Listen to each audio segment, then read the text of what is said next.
What's up, Kill Jadis? Yeah, you're early. I love it, man. Appreciate you joining us. Lala Meloso, what's going on, buddy? Give it just a couple minutes. Kevin the Raider Nerd is in the chat. What's up, Kevin? We're going to hear a lot from Kevin tonight.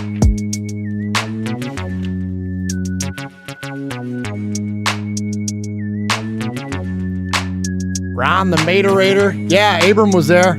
Saw a picture of him picking off a pass in OTAs. Michelle Sweat. Long time no see.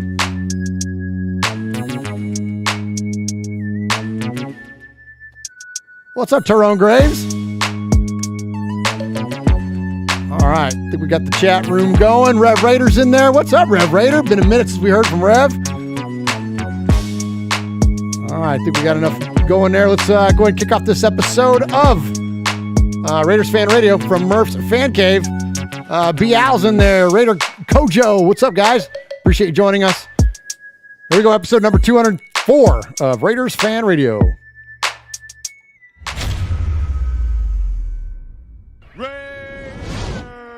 Oakland, LA, Oakland, Vegas, Raider Nation, wherever, forever. You got your old Uncle Mosh and Raiders Fan Radio from Murf's Fan Cave, taking a lighter journey into the dark side. Sit back, put your feet up, pop a top, and enjoy the ride. Here we go! Look left, look right, a leaking pass, touchdown! We miss you, we love you, and we'll see you in the Hall of Fame. When you have great coaches, then after you have great coaches, you get great players, you have a great organization, and you tell them one thing, just win, baby.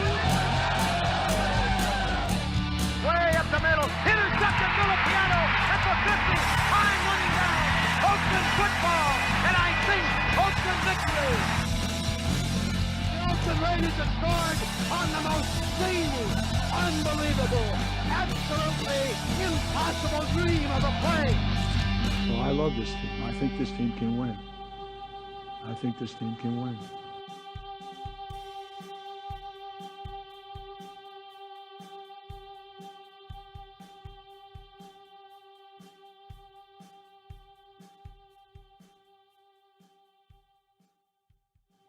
What is up, Raider Nation? Your buddy Murf back once again for what I hope will be a fantastic episode of Raiders Fan Radio, episode number 204 of Raiders Fan Radio, coming to you live from Murf's Fan Cave, or otherwise known as my bonus room, as the kids call it. Appreciate everybody joining us live on the YouTube tonight. There are a lot of folks in the chat room, the best chat room in all of Raider Nation, the best community out there when it comes to the podcasting community, if you ask me. But I'm of course, a little biased, but it's a great chat room. And if you're listening to the audio version of our podcast, we absolutely appreciate you. But if you ever get a chance to check out the YouTube at youtube.com/Murf's Fan Cave and jump in there with members of Raider Nation that populate that chat, I promise you will have a good time in there. They're funnier than we are. They know more about football than I do. They're absolutely incredible chat, and appreciate everyone. Kill Jadis is in there. Ron the Materator, of course, holds it down in there. So if you start to get loose, any Chiefs fans or anybody starts getting a little mouthy in there, Ron drops the banhammer on you and you're out of there. Kevin the Raider Nerd holding it down. We're going to talk to Kevin the Raider Nerd here in just a minute. Salvador Flores, Michelle Sweat, had an opportunity to have lunch with Michelle today. Me and Swag Jeff did, and great to see her in the chat room as always. And I got something from Michelle for you all tonight. Let's see, who else is in there? Tyrone Graves is in there. Jesse Rosales is in there. Fade to Black. He says, what's good, Murf? What's up, Fade to Black? Appreciate you joining us in here tonight. Raider Kojo, he says, that's an awesome show you did with Captain Jack and Graphic. Thank you very much. Had a great time, and I'm going to talk about that appearance here in just a little bit. Bial is in there. Rev Raider, long time no see, Rev Raider. And Lalo Meloso is in there as well. So appreciate everybody that's jumped in there. Of course, Aaron the Q-Dog Raider now is in there. Lee B. Great stuff, and great to hear from you, Raider Nation, and look forward to chatting with some Raider football tonight. We got, as usual, So much to get to. Go figure. It's freaking the end of May, and there's Raider news galore. So we're going to get to a lot of Raider news coming up. But again, before we jump into that, if you haven't yet, subscribe to the channel, please. Hit the bell, as the kids say. Give us the thumbs up. Like the video. Share it on your socials. Help us get the word out about Raiders Fan Radio. And because with the attention we get, the more ad revenue we get, the more just everything that we get. And that generates money. And when we get money, we give it away. So whether that's your direct donations, that's super chat, that's raffles that we do, anything ever that we do that generates revenue, we give that money away. And most recently was the Blitnikoff Foundation that we were so happy to partner with. And then also we have upcoming the Greater Youth Sports Association. So know that 100% of your effort and or donations around this show goes to benefit great causes. And that goes through the One Nation Foundation, which of course we founded with our good buddy Raider Cody. So that's about all the self-promotion I have for you tonight, except for one more thing. So we started when we hit the 3,000 subscriber mark. We decided that the next 300, we were going to select one person at random and give a jersey away. Well, we're right at the end. Let's get rid of this thing this week, man. Okay, so here's the Nike Elite jersey, right? It's the Josh Jacobs Nike. There you go. So those of you on the audio podcast, you can see there. It's the the official freaking Nike Elite jersey. There's the price tag on it. You can see, and it's sewn and stitched, and it's a freaking awesome jersey. And with that awesome jersey, I'm also going to send you this.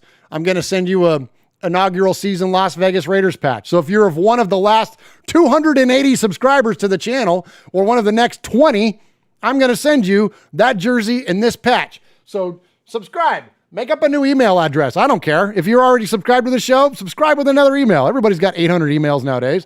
So just get a subscribe in there, and I will select somebody random from the next 20 and the previous 280, a 1 in 300 shot. That's pretty dang good to get a free jersey, and I'll ship it to you. And we appreciate all your support around here for what we do at Raiders Fan Radio. All right, so here at the top of the show, our good buddy Swag Jeff, who's not here tonight. It's just me. It's a podcast selfie. My co-host Swag Jeff takes our episode number and ties it back to something significant within Raider Nation. And so this week, being at episode number 204, let's check in with our buddy Swag Jeff and see what he's got. What's up, Raider Nation? It's your boy Swag Jeff coming at you with episode number 204 of Raiders Fan Radio. Every week, Swag Jeff takes a significant moment in Raider history and relates it back to the episode number. In this episode, number 204, we got to go all the way back to 1966. And, of course, we're talking about everyone's favorite running back, Clem Daniels. It was an all-pro season that year. In 14 games, Clem Daniels ran for 801 yards and 7 touchdowns and averaged 3.9 yards per carry. If you do the math there, Clem Daniels ran the ball 204 times. Have a great show. All right. Appreciate that, Swag Jeff. And that 204 celebrating the great Clem Daniels. Let's do that for a second. Clem Daniels, who sadly we lost in 2019, amongst many now of the Raider greats from the 60s and 70s. These guys are getting up there, and sadly we're losing some of them. And so let's celebrate Clem real quick. Clem was one of the first dynamic playmakers ever for the Raiders. So Jeff mentioned in 1966 there, he had a great season in a 14-game season. But listen to this. In 1963, this is still a 14-game season. Not only did Clem Daniels rush for 1,100 yards and 3 touchdowns, but Clem Daniels had 685 yards receiving and 5 more touchdowns. Like, this is back in 1963. This is in the early days of the Raiders, the early days of the AFL. This is like far from the dynamic passing offenses and things that we see nowadays. Far from guys like Marshall Faulk or whatever. This was the prototype of that. This is something that, the Raiders, Al Davis crafted, and Clem Daniels' talent and dedication to football allowed him to become one of the most prolific and, again, early on dynamic players in the league. Clem was incredible. So let's check in with some of Clem's teammates. You're going to hear a lot of greats in this. You're going to hear guys like Raymond Chester and whatnot kind of rhapsodize about Clem. And so let's take a minute, just remember his life. And thank you, Swag Jeff, for bringing up Clem Daniels, one of the guys that we don't talk about enough here on Raiders Fan Radio. There wasn't anybody like Clem Daniels.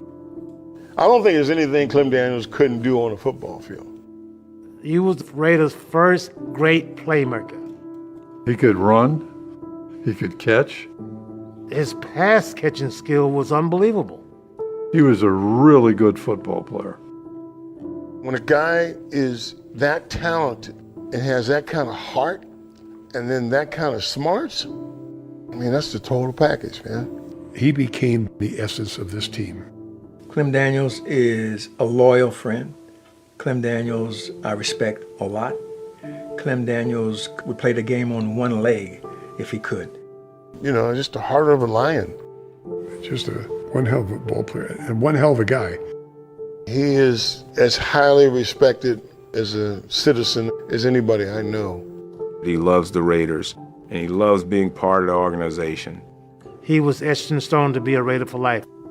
His whole life has been one of accepting responsibility to just be exemplary as a man. I look at Clem Daniels, and I look how beautiful of a man he is. And whenever I see Clem Daniels, I always call him the great one. You know, what does Clem Daniels mean to me? He's my brother. He's a friend, he's a mentor, he's a confidant. Just the kind of man you want your son to grow up like.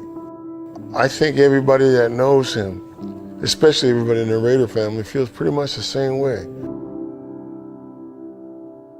All right, boys and girls, pay attention. You got your old Uncle Mosh here with an update. That's right. I got some stuff for you. Take out a piece of paper, a pencil, pocket knife, and carve the info into your dashboard as you're driving down the highway. First off, you need to like us on our fan page on Facebook. That's right. Go to Facebook at Raiders Fan Radio Podcast. Don't forget about the Twitter. You know your old Uncle Mosh. He tweets at Raiders Fan Radio. Also, don't forget the Instagram at Raiders Fan Radio. Or what about our website? That's right, Raiders Fan Radio. You wanted to, if you want to, you can even email us, show at RaidersFanRadio.com, or call us on the Raiders Fan Radio hotline, 909-345-3346. That's 909-345-3346. Don't forget Murf's Fan Cave on the YouTube, where you can get all the show links like the Fan Club Blitz with Splatterhead and Fitz. Find all our stuff on podcast providers like Stitcher, iTunes, and Google Play. All right, did I hit the time limit? Good. All right. Appreciate everybody joining us tonight for episode number 204 of Raiders Fan Radio. So many good folks in the chat. See a lot of good, a lot of our good friends have been around for a while, and I see a lot of new names in there. Appreciate all the what's ups to me. For anybody that's new to the show, my name's Murf. This is a thing that I do. I normally don't do this by myself. I try not to. We usually have one or two or sometimes three other folks here in the fan cave. Just me tonight. But it's myself, my uncle Mosh, who's my real life uncle, my best friend Swag Jeff, who's not here tonight, and then occasionally we'll get our good buddy from down the road from Domenico's Deli, our buddy Jeff, all-time Alameda High School passing leader, and then went on to play at Laney College in Oakland, and then for the Middle Tennessee Blue Raiders. And speaking of Jeff Murphy, he will be back next week along with Swag Jeff, and Jeff Murphy is bringing his sister with him. Now, why is that significant to Raider Nation? Because his sister, her name is Michelle. She was the Raiderette of the Year in 2014. A good chance to talk to her and kind of pick her brain about what it's like being a Raiderette and what it was like being in the Oakland Coliseum and rooting on the Raiders. Conversation with Michelle. That'll be the first time we get a chance to meet her. Of course, we know Jeff really, really well. Jeff's been here. This will be his 5th time here in the fan cave. So look forward to catching up with Jeff and his sister Michelle, and appreciate her coming on with us next week. All right, tonight I mentioned it's the best chat room in Raider Nation. A lot of what's ups from folks. Jeffrey Aguayo is in there. Appreciate Jeff, like we needed another Jeff. If you can't tell, we have usually 2 Jeffs here in the cave and then 75,000 Jeffs in the chat room. So another Jeff there. So appreciate you. Jeff, Adam Hill is in there tonight. Appreciate you, Adam Hill. Raider Critique, our buddy, is in there. Franklin83. Sebastian is in there. What's up, Sebastian? Raider Rich is in there. So many good folks, and appreciate you at Raiders Fan Radio. Silver and Blacksmith says, I'm not Jeff. Okay, well, that's good. You and me both, buddy. Okay, so that makes 2 of us. We can slow down on the dang Jeffs. All right, so Las Vegas RF says, I'm a Jeff also. That's amazing. I'm telling you, we could just do Raider Jeff fan radio around here, and it's crazy. Jeff is legion, Aaron the Q-Dog Raider says. All right, so at the top of the show, we typically do respect. We don't do props. We don't do shout-outs. No, I like to give a little bit of respect. So to start off, I want to give respect to our good friend of the show, Kevin the Raider Nerd. Kevin the Raider Nerd was recently out in Las Vegas and sent us some pictures of him wearing our gear, our shirts, in front of Allegiant Stadium, our Tales from the Nation shirt, and just our regular Raiders fan radio shirt, and appreciated him doing that. And so we'll put those pictures up on our socials, and you get a chance to see him. But also, speaking of Kevin, here he is. He's got some breaking news. Call. Mail, press 2. Okay, let's see if we can get him in here. Kevin! What's up, Murf? How's it going? It's going good, brother. How you doing? I am doing great. It's good to be on RFR Live. Well, it's always good to have you, my friend, and thank you for jumping in here, man. Thank you for jumping on tonight. You bet. First of all, I just want to say I'm not going to curse. Yeah, don't, because I got no bleep button live. I got to do that on the post show. I wanted to apologize for that voicemail I left a few weeks ago. I just want to say it seems like as of lately the Raiders are turning me into a bitter old man because things haven't gone quite the way that we want, and I've been very frustrated with the draft, just like many other Raider fans. So I'm going to be careful and hopefully not become the bitter old man. But to quote Isaiah Bradley from The Falcon and Winter Soldier, if you ain't bitter, you blind. Love it, man. Love it. Well, it's a good thing we've got good things like Falcon and Winter Soldier to save us in Nerdville, because the Star Wars movies let us down. But everybody wants to hear some Raider talk. That's what folks come to Raiders Fan Radio for. So Kevin, first off, thank you very much for representing this show on your most recent trip to Allegiant Stadium and your tour. But a couple things. Number one, we want to hear from you about your tour, but you've got some breaking news, like fresh, like as of an hour and a half ago, about the new version of the black hole. Tell us about that, Kevin. Yes. You guys were speculating last week or so whether there was going to be a new black hole. And, we were encouraged to just keep an open mind about how Vegas was going to be treating Raider fans, and also how, Raider fans were going to be represented at Allegiant Stadium. And Gorilla just posted on his social media that he has acquired his season tickets for the front row. So it's the one that has the regular seats, not the other end that has all of the party seats. And he took pictures of it, and he put that famous sign up saying the black hole, the most notorious fans in the world, and a new black hole there. Ah, okay. So so that's good news. I was hoping this would happen. And, when the stadium was coming out there, it's kind of like an ambassador, because if there is one super fan, it is definitely him. So it's nice that they listened to him and he got his tickets. So look for a black hole, a new black hole at Allegiant Stadium. That is so cool. Yeah, it's 1 and 1A when it's super fans. It's, of course, Gorilla and then the great Wayne Mabry, Violator. And so that's great to hear that they have kind of like the first, announcement around this, and the first, like, that's a really cool way for the Raiders to kind of let this thing unfold. And I think that's what's cool about that, Kevin. And I want to know what your thoughts are. This is a cool way for it to be organic. Like, one of the things that I was I don't say worried about, but one of the things that I was considering being a Raider fan and loving what Oakland was and what the, just the whole nature of our place in the Oakland Coliseum was. One of the things I was worried about was that, and I said it again, one of the things I was considering was that when we, land in Las Vegas and we go to the stadium, I don't think we wanted a manufactured thing. I don't pretend to be Oakland. Just be Vegas, and then we'll figure the rest out. Well, that kind of sounds like what they're doing, right? Like, they're not like fabricating a black hole and going, okay, here's the new black hole. They're allowing the guys and girls that formed the black hole and built that thing into what it is, allowing them to then take it up. Is that what your take is on it, Kevin? Exactly. I mean, this is its own way going organically. But if you really think about it, this stadium is the Raider Stadium. It's a black hole by itself, so everyone is basically part of the black hole. But if you want to be part of that notorious black hole, it will be represented there thanks to Gorilla Rilla. We're just going to have a Vegas flair to it. And being in Vegas just recently, like I said, the first time that I went there, and you were there last year, Murf, against the Monday night game against the Saints, that town is hungry for football, and they've embraced the Raiders. Right on, man. That is awesome, awesome news. Anything else you want to share with us before we let you go about the overall? Give us your high level view of like what the stadium was like and walking through those halls, man. If you have an opportunity to take that stadium tour, I highly recommend it. There was a couple of different ticket tiers. We did the more expensive one, which is about $80, and that included a free drink at the end, and you get to hang out and then get some other food and such. But it was really good. And the big question was, how was I going to do this? What was I going to wear? I said, you know what? I got to go full Raider Mandalorian, my Raider nerd costume. So I went full costume. My buddy Dan did his with the Stormtrooper outfit.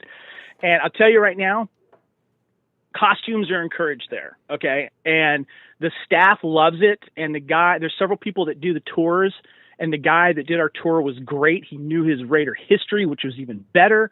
And he was a huge Star Wars fan. And I just want to say, people were kind of wondering, like, can you wear costumes at this stadium? Because like other stadiums don't allow you to cover their face. Well, I can tell you right now, they've been encouraging people to dress up to go on these tours. So I don't see a reason why, as long as you pass through security, which is fine, you should be good to go to dress up any way that you want, of course, it being safe to you and the fans around you. As for the tour, oh my God, this thing was awesome, dude. We got to go through a lot of really cool things. We got to go through the Raiders,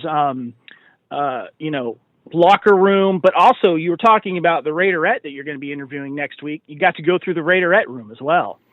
Oh, here it is. I'm scrolling through your Facebook as you're talking here. There's the Raiderette room right there. Oh, wow. That's pretty cool. Oh, it's great. And they have a history, an area right before you go into the Raider room, a history of the Raiderettes and all the different costumes that they used to wear from way back in the 60s. A lot of them were donated by former Raiderettes, and they have them on these mannequins, and they have all these old pictures of the original Raiderettes. It was really, really cool. They showed us these great suites for like the high rollers, that have their own butler and catered rooms, and there's a whole area for them to congregate together at a big, huge bar.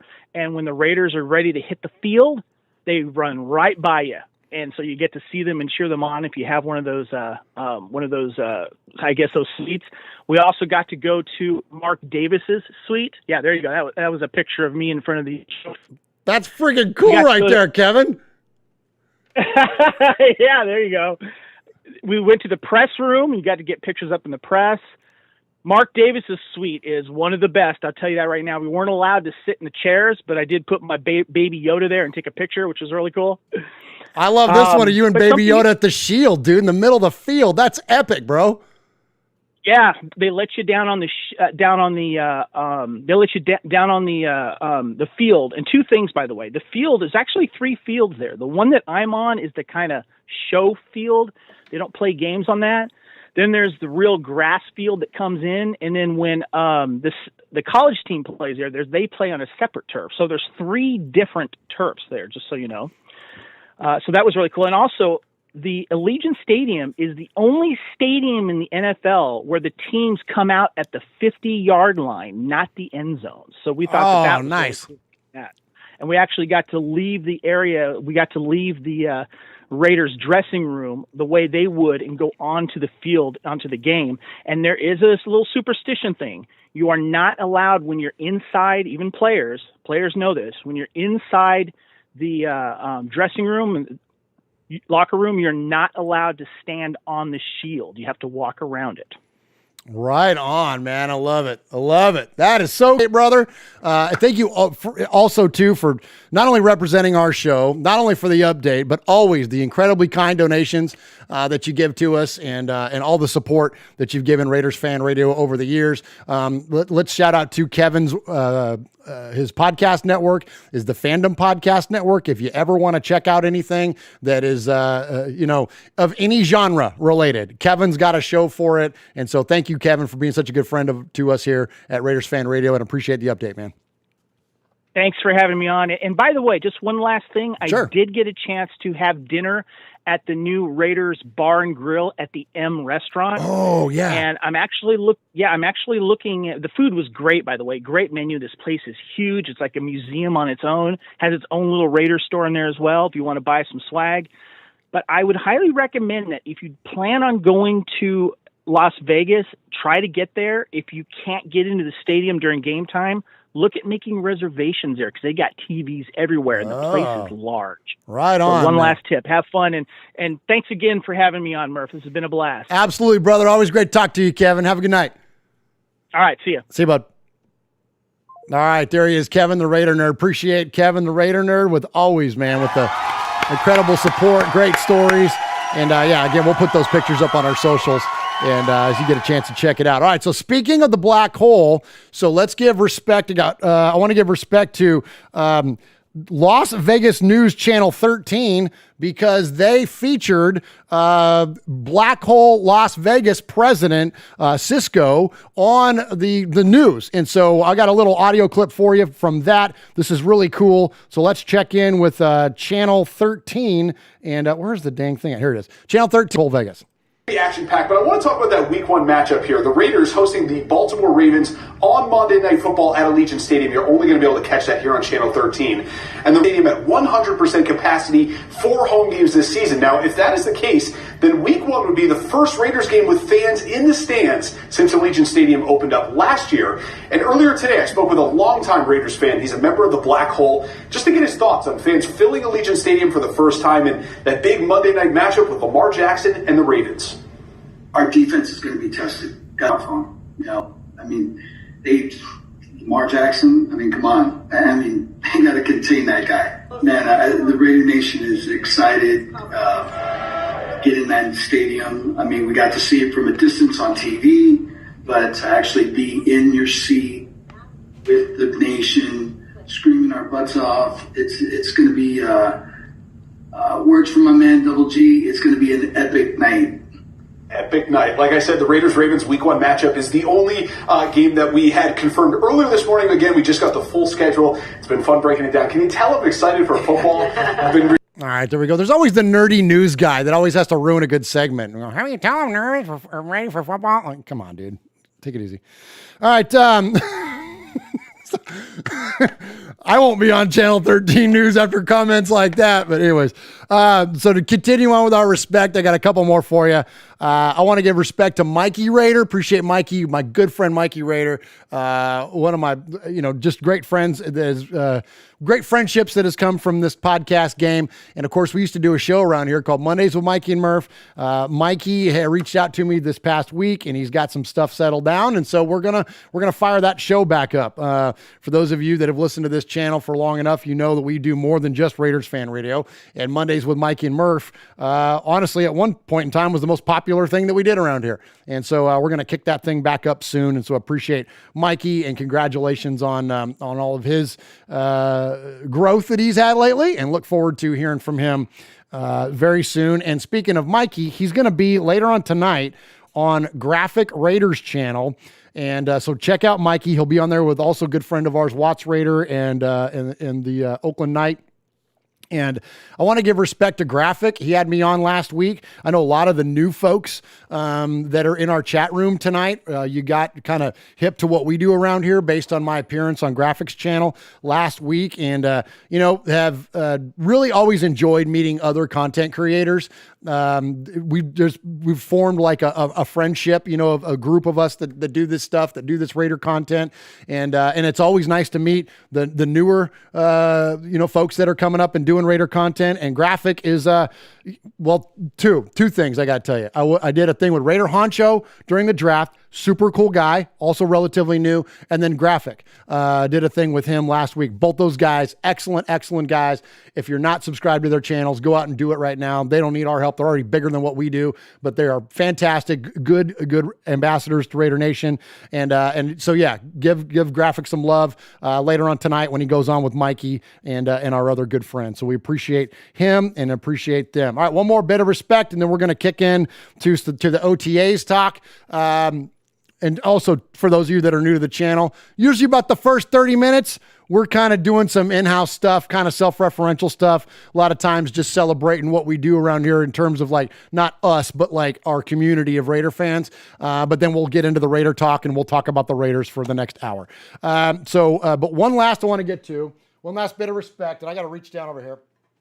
So for those of you that can see the fan cam, for those of you watching on the fan cam here, you can see this pirate ship right here. This pirate ship I have in front of my desk, that was made by our good friend Michelle Sweat. Michelle Sweat made that pirate ship for us here in the cave. She does an incredible artwork. It's inclined to improvise. You can find her on Instagram. Well, we got this incredible response from everybody on that ship about just, pictures of it and whatnot. Everybody ran and raved about it. So Michelle said, I'm going to do one more so you can then auction it off for the foundation. So when I met Michelle for lunch today, she gave us this. This is the new pirate ship. So we're going to auction this off. So we're going to do this as an open auction. That's what we did last year for the Compton jersey, the autographed Compton jersey. So if you want to get in on this, just send me an email, Murf@RaidersFanRadio.com. That's MURF at RaidersFanRadio.com. And just tell me how much you want to put in for the auction. We'll just do it like silent auction style. That's what we did last year with that jersey, and it went really, really well. So if you want in on this thing, I'll cover shipping. I know it's going to be, it's going to be a few bucks to ship this thing because it's so big, but I'll handle the shipping on it. You just make a bid on it. You just send me an email. Tell me how much you want to put in on this. It's got, you see the 3 years for the Raiders Super Bowl. It's got the badge. It's got the autumn wind on here. Let's see if I can do this with the camera. You can see there's the autumn wind. It's got this really cool pirate skull with the year 60 in it, this sword and all these pennants and stuff. This thing's badass, man. And so, anyway, so throw us a bid on it. And then we'll just kind of take the highest one and we'll just kind of talk it through over the email. Again, we did it last year and it worked to great success. So thank you, Michelle. Thank you for all your hard work that you put into incredible artwork like that. Everything around us back here, around me back here, and everything in the fan cave, like 95% of it is stuff that has been sent to us and created by members of Raider Nation. And that's my favorite kind of mementos. You see, we also got our new RFR Live sign up here that was made by Jeff Murphy's wife. This back here was from our buddy our buddy Paul in Shropshire, Mississippi. This is from Ron. This is from Monster Mash Ken. This is from King Louie. Like, we just got stuff. I got stuff from Ruben over there, Ruben over here. Like, it's great, man. So anyways, love what Raider Nation does with your talents. One of my favorite things about Raider Nation is what you do with your fandom. Whether you're a content creator making podcasts, whether you're making music, whether you're making art, whether you're making whatever it is that you're making, cutting up videos, like whatever it is that you're doing with your fandom, absolutely, we want to always celebrate you around here because you know what? I think I love Raider Nation more than I love the Raiders. And I freaking love the Raiders, but I love Raider Nation, man. It truly is a family. It is La Familia, and we always want to lift each other up around that. And things like that, like from Michelle, a donation like that for us to auction off to give to a great charity and great causes, that's absolutely all the respect in the world to you, Michelle. Thank you so very, very much. And so, yeah, without further ado, let's go ahead and hit a couple breaks here, and then we're going to jump into talking OTAs. Hey, this is Pete Koch, former Los Angeles Raider. Yeah, back in the old days, baby.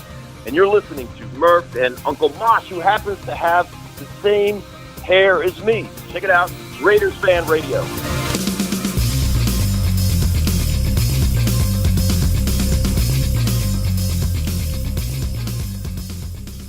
Hey Raider Nation, this is Max Crosby from the Oakland Raiders. And goes down, and Max Crosby, who forced a fumble last week. You're listening to Murf, Mosh, and Swag Jeff on Raiders Fan Radio. Thank you so much. Just win, baby. All right, appreciate you, Raider Nation. Actually, let me shout out the chat real quick. Big Easy is in there. Freddie is in there. Aaron the Q-Dog Raider. Tyder Raider.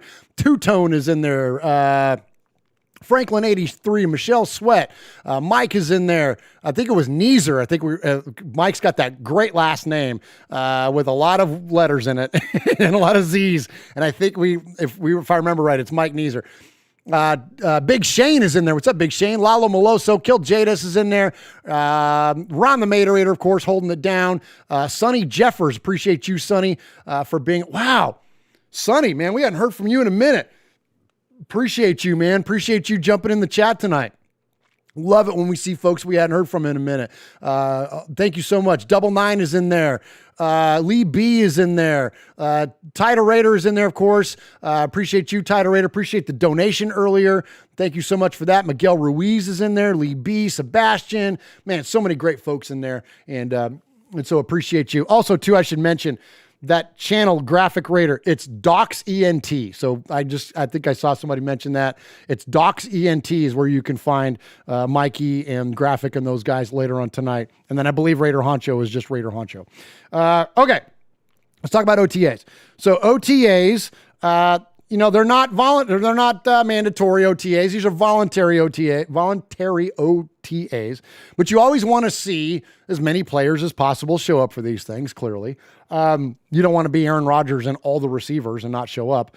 But the Raiders had a pretty good turnout. They had 83 players out of 89 invites to OTAs, 89 players that are currently on the roster.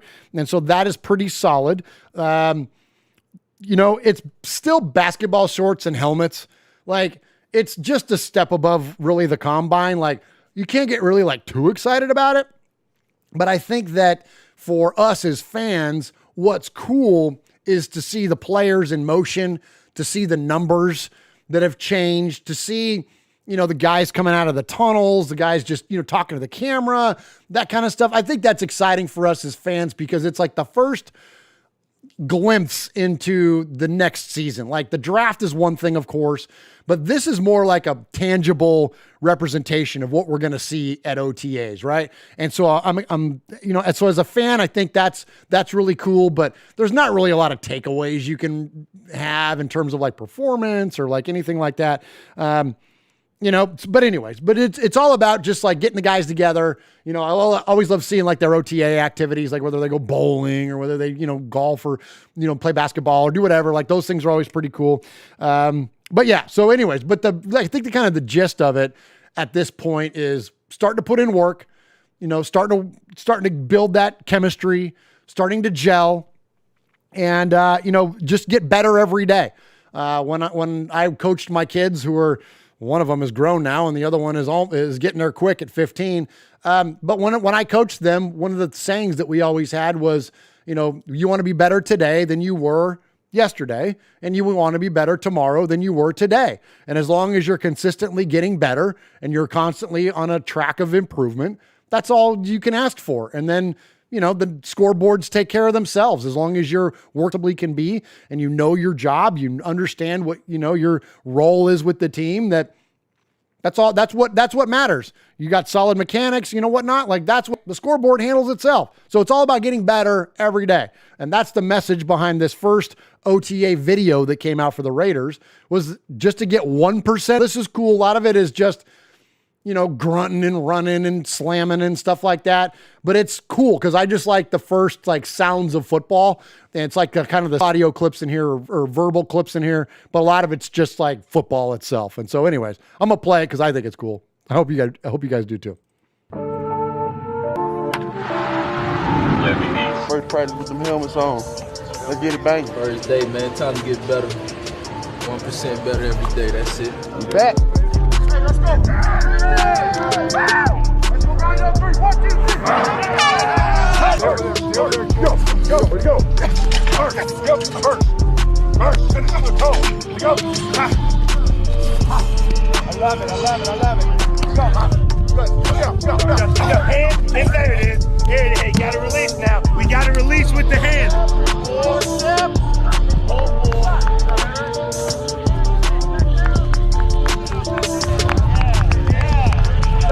Left hand first.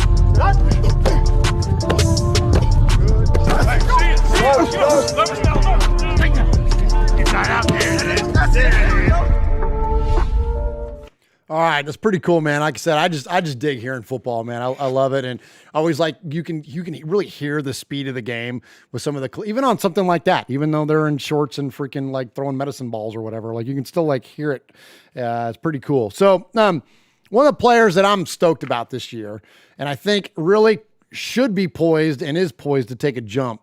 And I think based on the defensive changes the coaching changes is what's going to allow him to take a jump is to see what Nick Kwiatkowski will do. Last offseason we signed Corey Littleton, and we were really excited about Corey Littleton, especially when you could, watch what he did in the Super Bowl against Tom Brady and in coverage against Gronk and whatnot. Like, he was incredible. But I think, the defensive regime that we were under Paul Gunther. And so I think that Corey Littleton will definitely is poised to take a jump. But point being, though, is that he was the guy we were all excited about. And then, we signed this guy, Nick Kwiatkowski, too. I always want to say that. Kwiatkowski. So we signed Nick Kwiatkowski, too. Afterthought. Like, I think we all were excited about the guy as a player, but we really didn't know a lot about him. He didn't have flashy highlights against Tom Brady in the Super Bowl, right? So I was on the field in relief for like Roquan Smith 2 years ago, right? He looked great, but it wasn't his job. It wasn't like we got a commanding starting line. I think we're all looking for him to make a big jump under Bradley's defense. And not just Murf thinks that, but I almost hesitate to say this comment here. Pro Football Focus says that he's going to be great. Hard pause there because I take a run at Pro Football Focus all the time, especially their criticism of Jonathan Abram, which I think is bold. You know what I mean? Like, I don't think that Jonathan Abram, you can measure by the kind of player he is. So you can't measure him with the way that they measure players. So I don't think that it's always applicable. That said, let's go ahead and check in with PFF because I think after reading this, so I'll give them props. I'll give them respect because if I'm going to take a run at them when they do stuff that I think is stupid, I'll give them respect when I think they do things that are cool. And this isn't just because they criticize and lash out at them and then they're going to compliment a guy over here and I'm going to celebrate them. I just think that this reason that they're celebrating him makes sense. Where when they criticize Jonathan Abram, it really doesn't make sense. It's like trying to gauge heart. Like, whatever. There ain't no analytics around that. Analytics will tell you they can do that, but common sense tells you can't. Anyways, so all that said, I'm going to read this to you.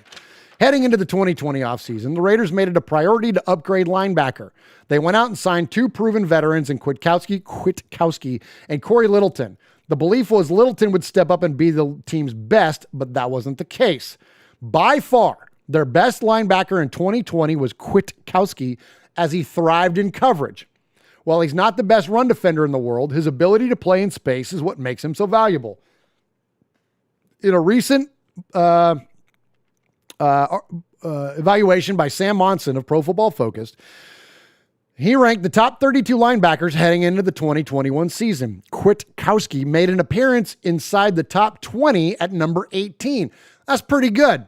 In the top 32 linebackers, considering that this wasn't like just middles or just whatever. Like, this is linebackers. So to be number 18 out of all of the linebackers, and I'm assuming it's stand-up linebackers in some sort. You're not counting the pass rushers or what in a 3-4 or whatnot. But here's what he said. One of the most successful player acquisitions the Raiders have made under the current regime, Nick Kwiatkowski, isn't a spectacular linebacker, but he's a very good one who is consistently underrated throughout the league. He has surrendered just 1 touchdown in coverage in the past 2 seasons, or in each of the past 2 seasons, so 2 and 2. So the hope is that Littleton can return to his Pro Bowl form. The Raiders, if he does, the Raiders could have one of the better linebacking cores in all of football. How about that? That's what I'm talking about. Because it's been since Kirk Morrison, Robert Thomas, and Thomas Howard since we had a legitimate linebacking core. Like, you remember all these, like, I know we tried with Rolando, but like, we had guys like Derek Johnson bumping around here. And I know that like Navarro Bowman had a minute, but like, whatever, but like, it's been a hot second since we had a linebacking core. And what a concept, linebackers that could pick off passes with regularity. Now I know that like, and some people will be quick to remind me, they go, well, Kwiatkowski picked off some passes. Yeah, but he's not Kirk Morrison. Like, he's not like a lurking linebacker that like is really good at it, that does it all the time. Now, granted, that could be because of the defense and whatnot, but I think that with where we have history of that, Rod Martin, 3 in the freaking Super Bowl, to where we are now and have been in recent years, we've fallen off. So now, even though Nick got a couple last year, it's not enough compared to what you need to be a championship defense, clearly. So I think Nick will make that jump this year. And as the article says, with a developing Corey Littleton, not developing, but I don't know, and improving in the realm because he's already a great player. He just wasn't great last year. So we're talking about one of the best linebacking cores in football. And, oh yeah, by the way, here's this. Nowadays defenses, they're looking to get faster, right? You got these hybrid now players. You got guys who, Tanner Muse, oh yeah, we forgot about him because he hurt himself. And now Divine Diablo in the draft. So you're talking about adding speed and athleticism. So guys that are not linebackers per se, they're not safeties per se, they're that middle freaking player that can, cover Travis Kelce, but still be big-bodied enough to play the run or whatever, right? Play close to the line of scrimmage. I think it's going to be exciting, man. I'm fired up for our linebacking core.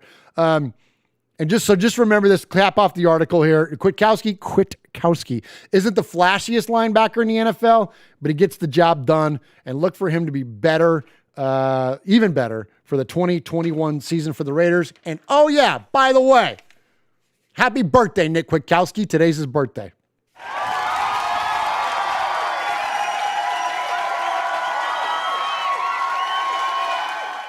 All right, one more thing for you from OTAs. Actually, 2 more things real quick.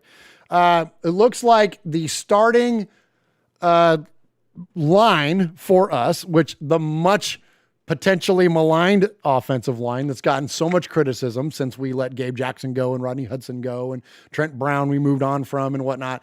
To Raider Insider, Raider Cody, in his tweet today, which I pulled, credit where credit's due, got to cite my source. He said that in OTAs, it appears to be your starting 5 are Colton Miller on the left side, Richie Incognito at left guard, Denzel Good is your right guard, and rookie Alex Leatherwood is your right tackle. Look, I know we were all feeling away about Rodney Hudson and Gabe Jackson, but just remember this, you don't get to Yannick Ngakoue if you don't make some sacrifices in other places. So I think that the Raiders made a very calculated move in terms of building that line, and I'm excited about what they're doing in terms of on the defense, clearly, but offensive line, that sounds pretty damn good. I know, fair enough. And when we let Captain Rodney Hudson go, he was arguably my favorite Raider. He was the best player at his position on our whole football team. But I think that, see that on paper, it's not bad. And, oh, yeah, we still got Martin that can back up Andre James. And, oh, yeah, even Richie Incognito can play center. He's got NFL history playing center. So, right there, sounds pretty damn good. Brandon Parker's not even in there. Some would call him a swing tackle. And I think it was, who was it the other day that said this? I think it was Captain Jack when I said that, a swing tackle could also mean, swinging doors because you just let a lot of things through. I don't know. Pretty funny. But anyways, I think I'm fired up for the line. I'm glad to see Incognito back. Nice to see a badass like that get back. I mean, that's that nastiness. You want to see some nastiness on. Brings it. He also has a message for Raider Nation from OTAs. This just came out a little while ago. So let's check in with Richie Incognito from OTAs, and then we're going to get into this offseason. What's up, Raider Nation? It's Richie Incognito, back and better than ever. Excited to be back with the guys. We're out here at OTAs grinding. We got a lot of Coach Gruden's pushing us, but we're forming the foundation on the 2021 Raiders. Excited to be back, excited to be around the guys, and excited to start working towards the championship.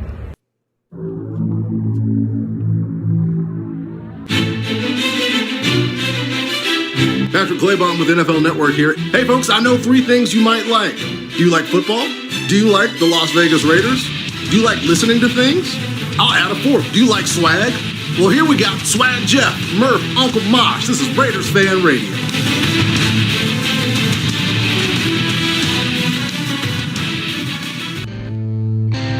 What's up, Raider Nation? It's your boy, Will Compton. You're listening to Raiders Fan Radio with my boys Murf, Swaggy Jeff, and Uncle Mosh. Tune in because they fucking put out a banger podcast. All right, appreciate you, Raider Nation, jumping in and joining us here. All those that are listening to us on the audio version of our show and those that are in the chat room tonight for the live YouTube show. If you ever want to join us live, it is youtube.com/MurfsFan. What is it? 7 Eastern, 4 Pacific, usually every Wednesday night. Appreciate Ron the Materator is in there. Freddie is in there. Aaron the Q-Dog Raider. Franklin83, the Big Easy, Lee B, Corey Tyrone Graves. Kill Jadis is in there. Who else we got? Lee B. Esteban is in there. Ty the Raider is in there. Appreciate everybody joining us. Sir Raider is in there. Appreciate everybody joining us live for this episode of Raiders Fan Radio. Also, too, especially on a selfie night like this, it's hard your shout outs or any of your props. Just know that I thank you. And I always go back and read it. And so especially like if we get any questions or like whatever, like I always go back and read through that stuff. I just on the fly and do all that at the same time. So, but thank you for being in there. Thank you so much. Raider Zach, I just see jumped in there. Appreciate you, Raider Zach. All right, let's get into some off-season. I love it when former Raiders come back and support the team in a multitude of ways. You got guys like Phil Villapiano that are like Koch, who always represents in his workout videos and whatnot. He's always wearing Raider gear. But the ones that are in the media, of course, guys like Marcel Reese, one of my all-time favorite players right here, Marcel Reese, being part of the actual Raiders media team, like Charles Woodson, such a huge ambassador for the Raiders, Daryl LaMonica, great storyteller. Like there's so many Raiders that, Willie Brown was the ultimate, before his passing, he was the ultimate representative of the Raiders. And so I just love that. And so another guy that really I want to give respect to, and I really enjoy his content, is I'm going to mess up his name, so don't kill me for it, but it's Akbar, was it Gabaja Biamila? I hope I said that close. Anyways, he's an incredible analyst, really always dig his takes. I know he's in the bag for the Raiders, and look, all these guys are, just like we are as fans. They're ultimately fans now, even though they're former players, they're just fans too. So I know they're always going to give us the more, positive side, the Pollyanna side, but you know what?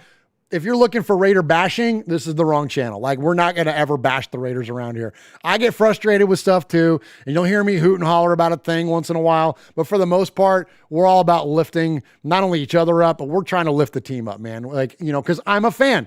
I want them to be good.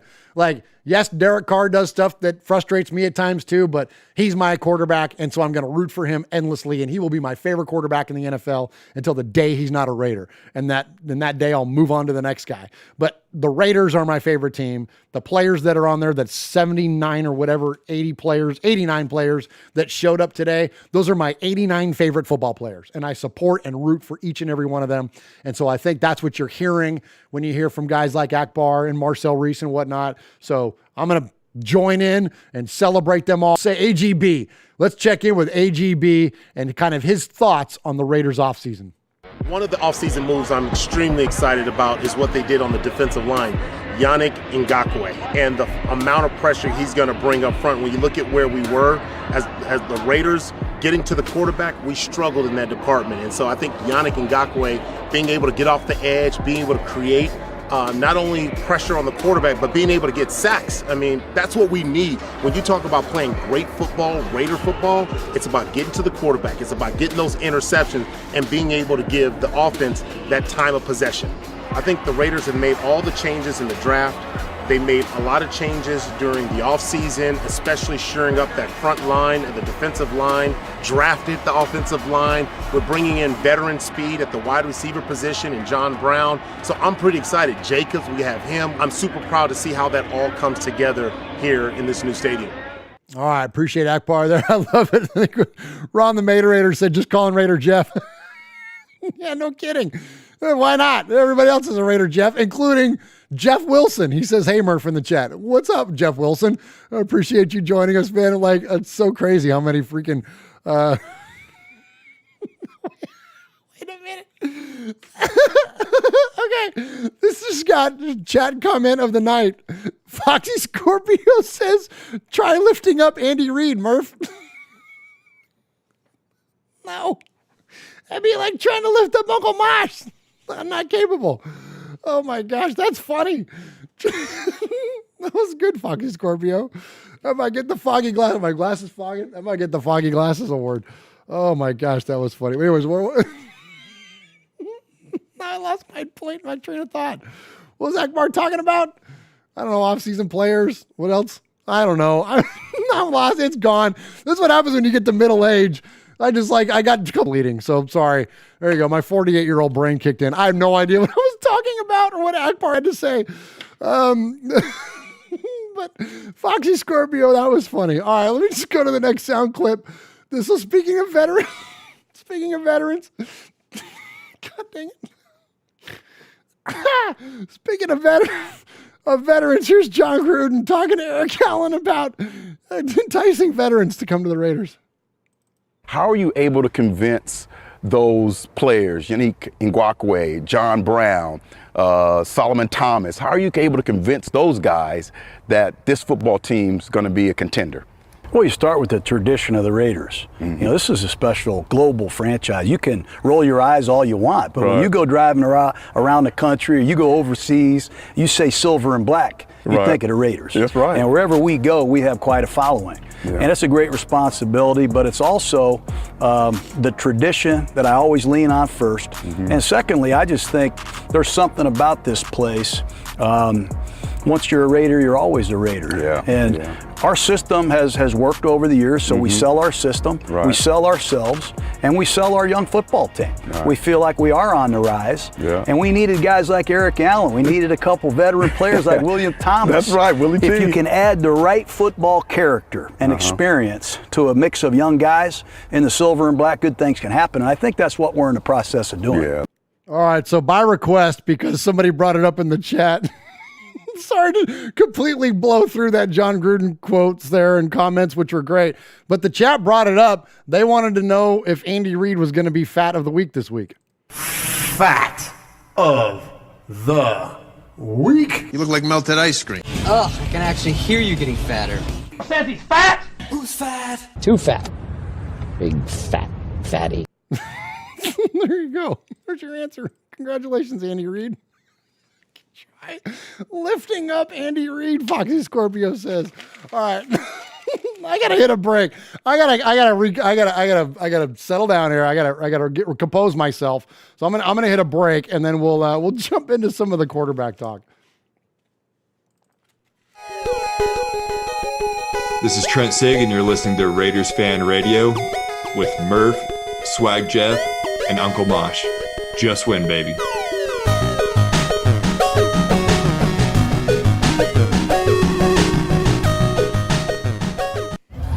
Hey everybody, this is your old Uncle Mosh out here at the Raiders game. I got Q-Dog, I got Mojo, I got Big Raider Trucker, and they got something to tell you about Raiders Fan Radio.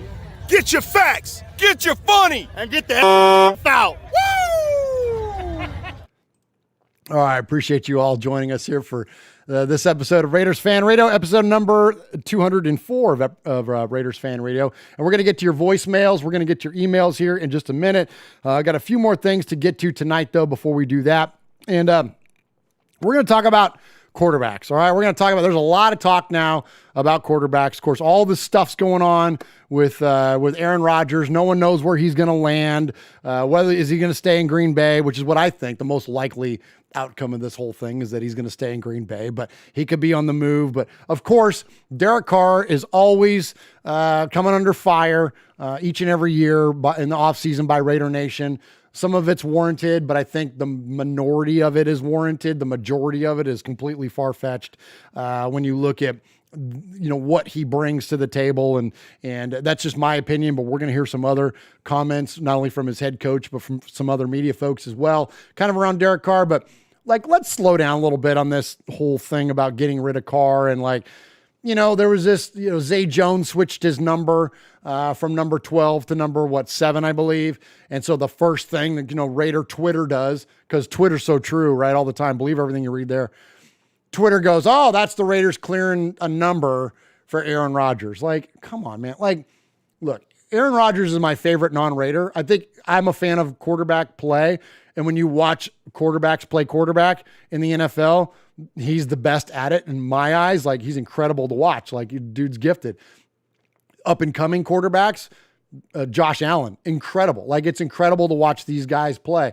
It's hard to argue against a guy like Lamar Jackson with the dynamic play that he has, but point being though, that if you like watching other players, you like, guys like the three I just mentioned, like those are kind of like the three best, the most fun to watch, right? So I'd love to see Aaron Rodgers be a Raider, but not at the expense of Derek Carr. Like, I don't think that like that's like the glaring piece that we need to fix the team or whatever. Like, that's not it, man. Like, there's plenty of evidence over many, many years on many, many Super Bowl teams that a player with a caliber of Derek Carr is far beyond capable of winning a championship. So, but let's build around him. Let's get the other things around him. Not to excuse him, but I think that it's, again, less of the main issue of what we're trying to, in terms of a team. So let's celebrate Derek in that. And so, again, frankly, it doesn't matter what any of us think. Every single one of us Raider fans could want to run him out of the. So as long as his boss loves him, just deal with it, because he ain't going anywhere. They're not going to trade for Aaron Rodgers. First off, let me just say this too. Let me squelch a couple things here.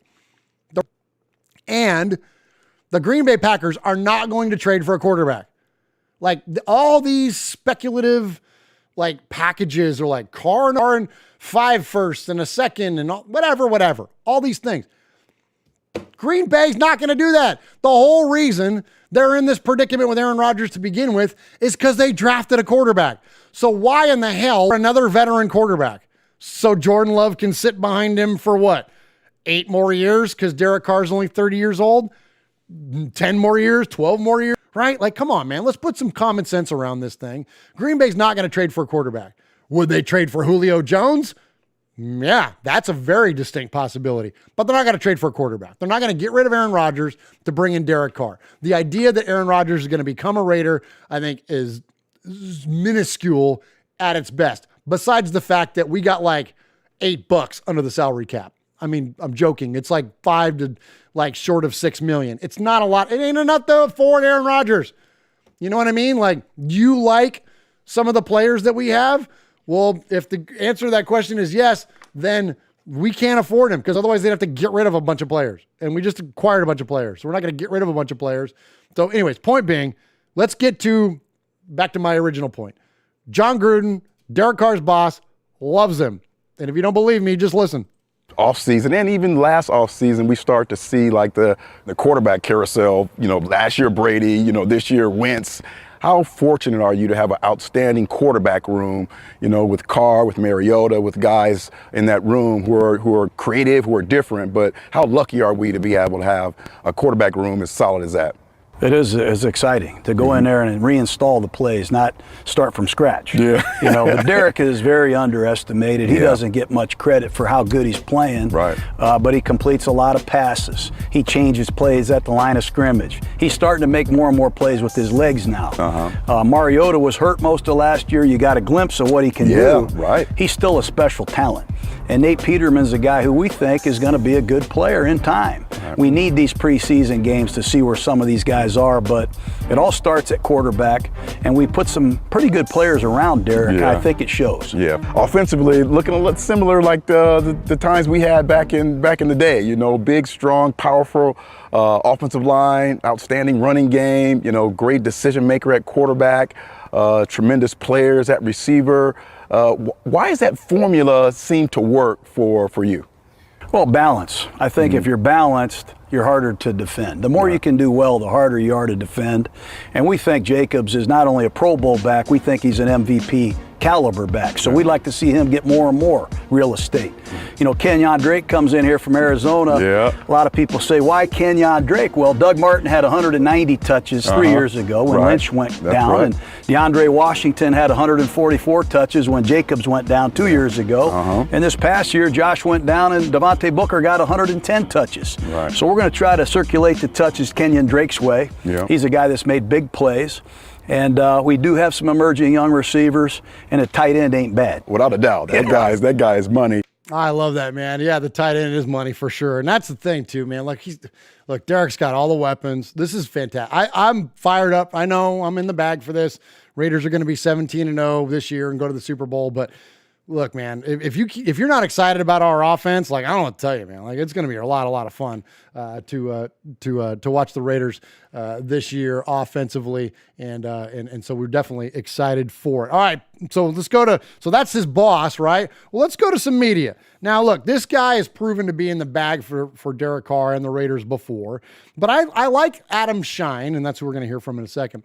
I like Adam Shine, CBS Sports Network. Not that he needs our shout outs, but there you go. Go check out Adam, because I think he's always got fair takes. And it's one thing to be, comment frequently about the Raiders, but to comment frequently about the Raiders, but yet still have a very real take, not a hater take, like a lot of the scorned, butthurt beat writers from Oakland, and not like, national haters like Mike Silver and Lombardi and Florio, and I could go on and on. Don't get me started on the freaking national to get fired up and start ranting. But but I can appreciate someone that is willing to be critical when it's necessary, and then willing to be, that's what you find in Adam Shine. Like, I don't want somebody that's just going to be a Pollyanna freaking just bootlicker or something, but some that are that. Heck, I've been accused of being that. But as I mentioned earlier, I'm just in the bag for the team. So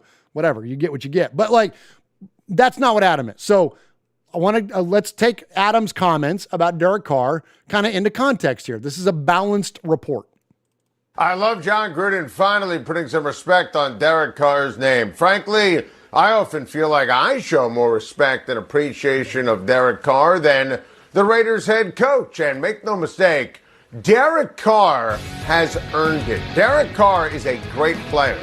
Derek Carr is a franchise quarterback. Now, there are different levels of franchise quarterbacks, and, Derek Carr is not Patrick Mahomes or Aaron Rodgers, but he's a gem. There are two types of teams in the NFL, those that have a quarterback and those that don't. And the Raiders most certainly do.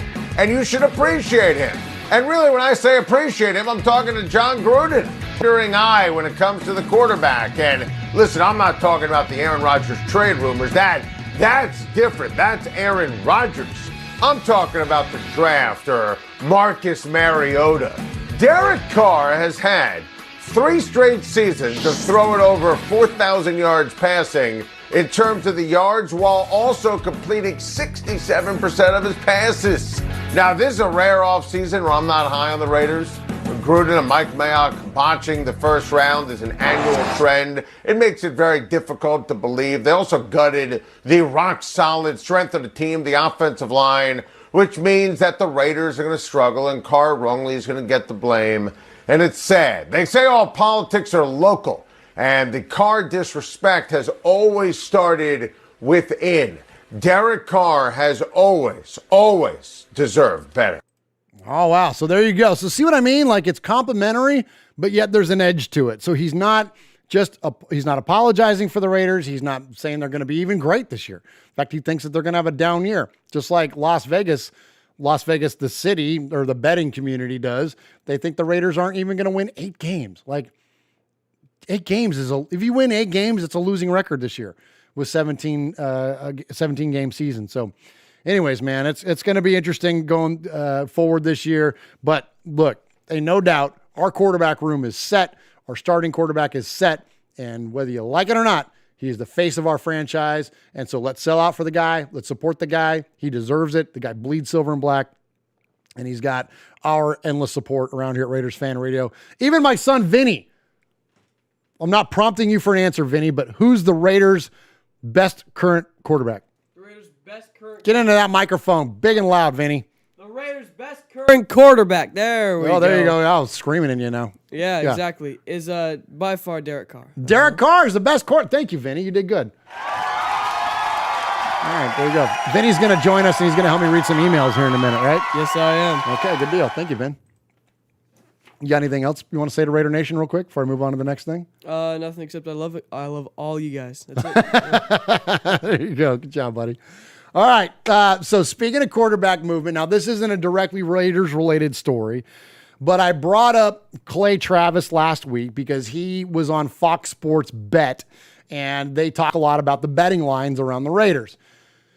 So the betting line, as I mentioned, was 7.5 for the Raiders for their win total for this upcoming year. So that means if the Raiders win 8 games or more, you bet the over, you win. If you bet the under and they win 7 or less games, you win there.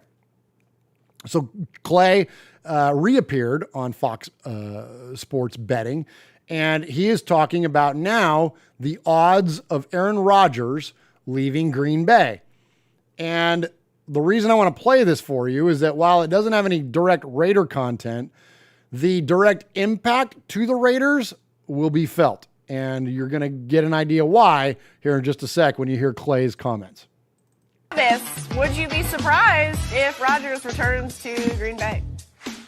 First of all, can we talk about Aaron Rodgers' descent into a Hawaiian surf coach, which is pretty wild to see him there with that hair, looking so chill, hanging out on the Big Island or wherever he is. But, yes, I would be very surprised at this point. He went on television and basically called out the entire management team of the Green Bay Packers by praising everyone but them. At that point, he cut their legs out from underneath them. There's no way that he is going to be able, in my opinion, to return to Green Bay. Now, I tossed out yesterday my idea of a Hail Mary that the Packers management could try to undertake to make him happy, and that would involve trading Jordan Love and making a run at Julio Jones. And I still think that's a Hail Mary worth attempting given Aaron Rodgers' overall talent. But as he said, he upset their expectations by being the MVP last year, by playing as well at 37 as he did. I believe he is headed to Denver. I think that they will then ship Drew Lock to Denver, and Drew Lock will compete against Jordan Love for the starting job. I think the Broncos will give up 2 first-round picks, and Aaron Rodgers will be going up against Patrick Mahomes in 2 must-see games in the AFC West this fall. I think he's headed out to the Mile High City. I think he's done in Green Bay. Uh-oh. All right. Now listen, this is not good. This is not good for us, Raider Nation. Look, Justin Herbert is a young up-and-coming quarterback. Of course, if you listen to the media, he's going to be the next great quarterback. I don't believe that because the media has been overhyping the Chargers for, let me check my watch, 30 years. Like, how many times did we hear they were going to be the AFC contender and flamed out early in the playoffs if they even made it at all? Phillip Rivers finishing 7-9 all the time. So I'm not really sweating the Chargers. But listen, if any of that is true, if Justin Herbert does have any semblance of a good season, that means that he's going to be a pretty good quarterback because he had a decent year last year. Then, the freaking, the phenom plays in Kansas City, and we're going to take the next great quarterback, or not the next great quarterback, but the greatest current quarterback, Aaron Rodgers, and freaking plunk him down in our division. Like, I just got done rhapsodizing about Josh Allen and Lamar Jackson and Aaron Rodgers. I didn't even mention Patrick Mahomes. And that's because I'm not going to mention Patrick Mahomes because he's a freaking Chief and we hate the Chiefs. So I don't care how great he can be. He can throw for 90 touchdown passes next year and I'll still think he sucks.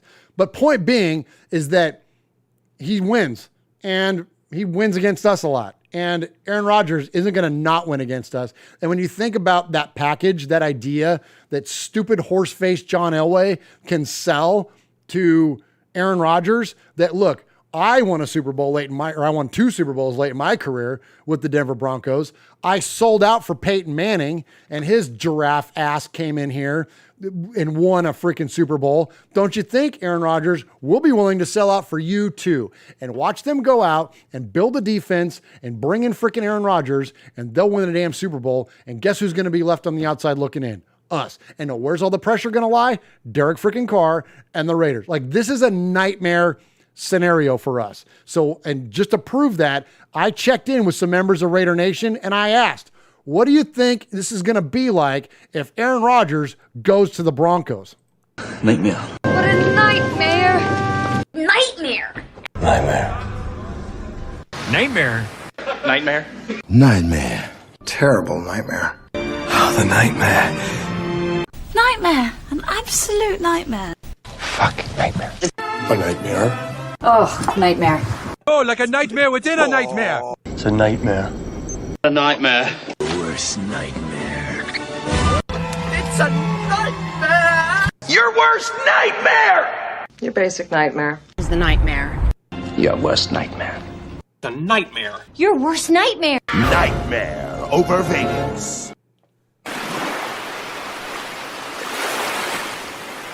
he is, fading, looking. He's under the gun. He's tied, he throws. It is. He caught it.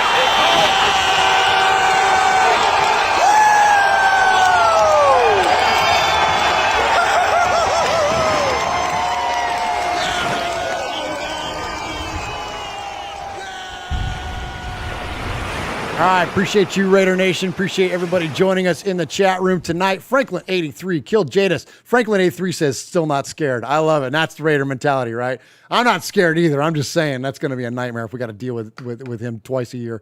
After already having to deal with freaking Patrick and whatever that other guy. I'm not going to mention his name either. All right, Ron the Materator's in there. Freddie is in there. Tyrone Graves. Jeff Wilson. What's up, Jeff Wilson? The Big Easy is in there. Kevin the Raider Nerd is in there. Appreciate all of you joining us tonight. Edward is in there. Gosh, so many folks. Appreciate you. And Loyal to the Soil is in there. What's up, Loyal? And yeah, although I can't keep up with the chat very well during the show, I always go back and read it. And so appreciate you jumping in tonight for this episode of Raiders Fan Radio. All right, so you can contact us in the Sea of Fans two ways. You can send us an email or you can send us a voicemail. You can send us a voicemail by calling the show at 909-345-346. That's 909-345-3346. Weather on the 8s, traffic on the 9s here at Raiders Fan Radio. But sorry. So yeah, 909-345-3346. Leave us a message and we'll play it on the air. And if we play it 3 times, you become a made man or a made woman. Or you can email us, Vinny, an indefinite amount of times. Yep. And you can become a made man or a made woman. And you can email us at show, which is SHOW, at RaidersFanRadio.com. It's a very creative email name. I came up with that all by myself, Vin. That's amazing. Your dad's a highly creative dude, man. Extremely. Show at RaidersFanRadio.com. Thanks, Ben. You're welcome, Dad. All right, read that. Okay, so how does this work? I talk first, you talk first? We're doing No, that? yeah, Poe Dameron. Yeah, read. Yeah. Introduce yourself first. So, welcome to Raiders Fan Radio. My youngest son, recently turned 15-year-old Vinny. Thank you. Thank you very much. Glad to be on the show, Dad. Vinny, thank you for being here. Now, listen, you're a young man. We can tell by your shirt. You represent Raiders Fan Radio, Murf's Fan Cave. Thank you for that. Tales from the Nation shirt. But the chat's going to be like, what's this kid's bona fides, man? Like, what's he got? What qualifies you to be a freaking on Raiders Fan Radio, son? Give us your Mount Rushmore of greatest Raiders off the top of the dome. Well, I was going to say what qualifies me is that my dad is the greatest Raiders fan on the planet. Oh, you kiss butt, you. All right, fair enough. Who's your favorite Raider, though, all time? Does it have to be a player? No. John Madden. Oh, nice, son. Mm-hmm. There you go. That's why you're my kid right there. That's a good answer. Good answer. Thank you. All right, son, go for it. Get in that microphone. Talk loud. All right, here we go. Whoa, okay. not that loud. Oh, easy. sorry. Easy. Okay, Yeah. Easy, man. Is this good right here? Yeah. Yeah, it's good right there. All right, cool. just project. Right. Yeah, you're a theater kid. Project. All right. Yeah. All right. Okay, go. Yo, what's up, Murf, Swaggy, and the one and only Uncle Mosh. I hope all is well and everyone is safe and in good health. As I sit here at work and watch this press conference on the Raiders channel, as I start to read the comments on live chat, someone said we should sign Baker Mayfield. Someone else said we should sign Logan and Jake Paul.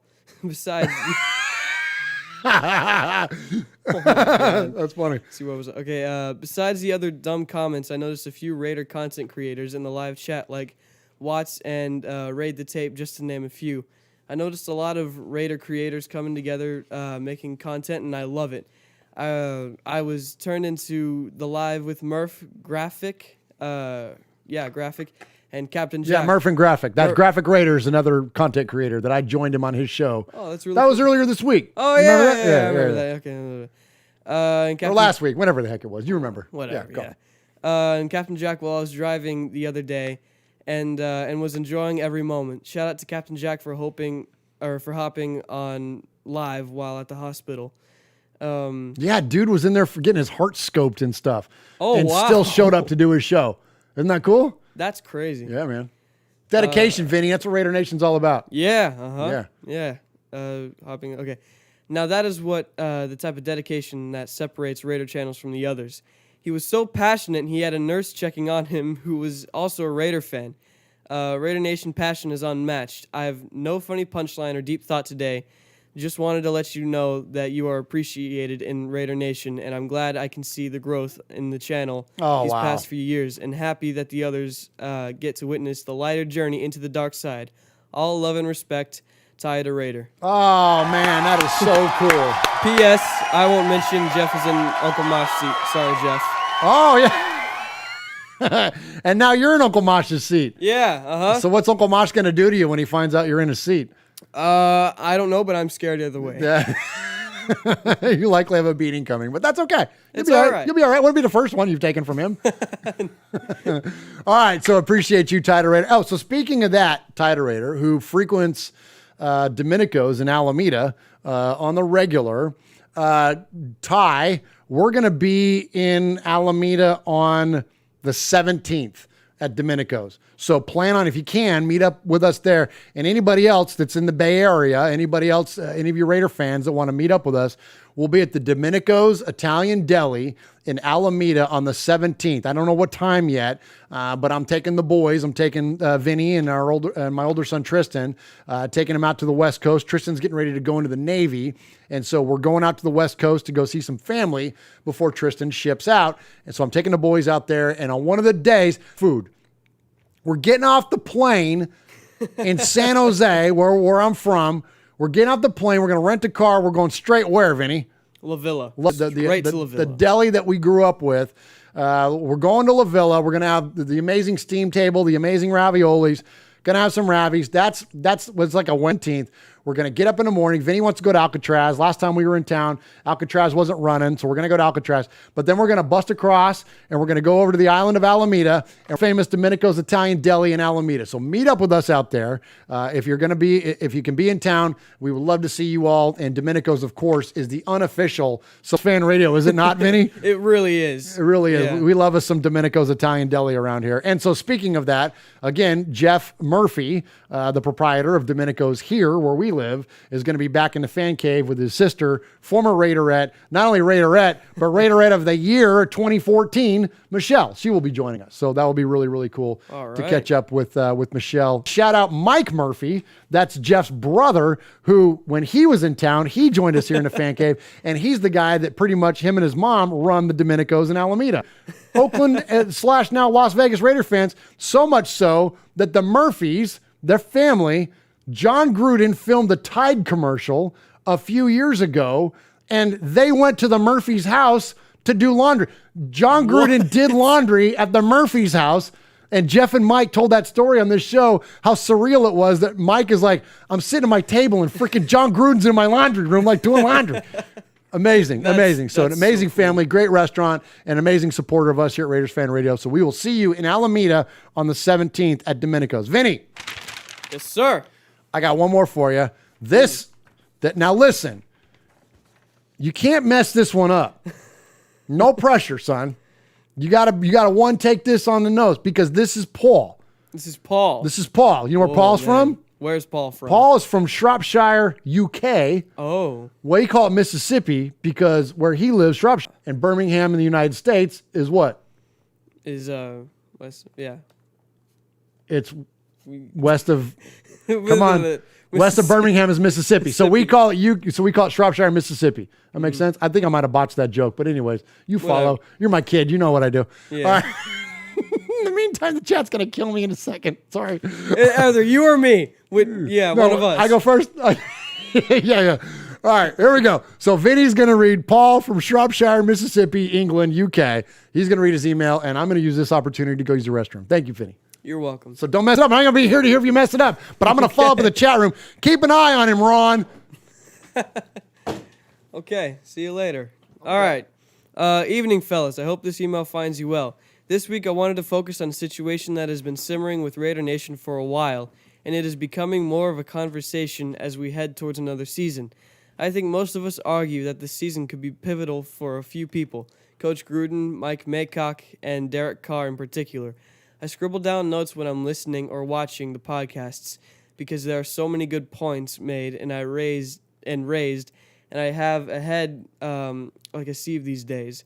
One of the notes I jotted down quite a while ago and never followed up is, at one point, do we hold Coach Gruden to account? Now we all hope this is a question that never gets raised in Mark Davis's office, because as long as we win, it never needs to be asked. But the pressure is mounting for some form of success, and the honeymoon period is well and truly over. There are 2 points I'd like to make before I go on.